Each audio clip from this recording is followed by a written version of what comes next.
એકબીજાનો સાથ। આ વાર્તા છે એક ગામની, જ્યાં લોકો એકબીજાને સહારો જીવન જીવવાની રીત શીખવાડે છે। એક ગામ જ્યાં લોકો વચ્ચે અનોખું બંધન હતું।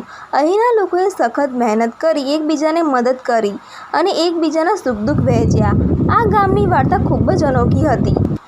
એકવાર ગામમાં એક નવો માણસ આવ્યો। તેનું નામ રામ હતું।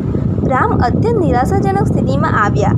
તે દૂર એક નાના ગામમાં રહેતો હતો, જ્યાં તેનો પરિવાર રોગ અને ગરીબીથી પીડિત હતો। તેણે વિચાર્યું કે તે આ ગામમાં આવીને નવું જીવન અજમાવશે।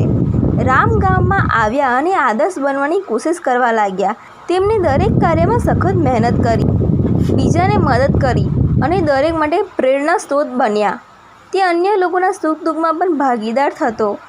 એક વખત ગામમાં ભારે દુઃખનો સમય આવ્યો, જ્યારે ગામના વડાનો દીકરો અચાનક બીમાર પડ્યો। તેની હાલત નાજુક હતી અને તેના પરિવારને સારવાર માટે પૈસાની જરૂર હતી, પરંતુ ગરીબીને કારણે પરિવાર પાસે એટલા પૈસા નહોતા। જ્યારે રામે આ સાંભળ્યું, ત્યારે તેણે તરત જ તેની તમામ બચત પરિવારને મદદ કરવા માટે વાપરી દીધી। તેઓ ઈચ્છતા ન હતા કે આ શોકગ્રસ્ત પરિવારને અમારી જેમ જ સંઘર્ષ કરવો પડે।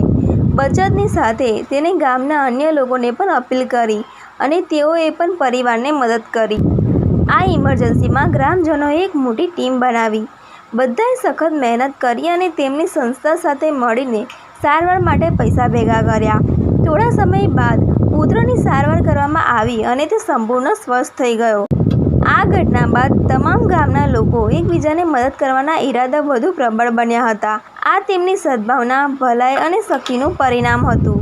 તેઓ બધા સમજી ગયા કે આપણું વાસ્તવિક ધ્યેય એકબીજાને મદદ કરવાથી જ પ્રાપ્ત થાય છે। ગામ હવે એક પરિવાર જેવું હતું, જ્યાં બધા લોકો એકબીજાને ટેકો આપતા હતા। અહીંના લોકોએ તેમના સુખ દુઃખ વહેંચ્યા, એકબીજાને મદદ કરી અને સાથે મળીને તેમના સંઘર્ષનો સામનો કર્યો। તેઓએ સાથે મળીને આ દુનિયામાં સુંદર અને સમૃદ્ધ જીવન કેવી રીતે જીવવું તે શીખ્યા।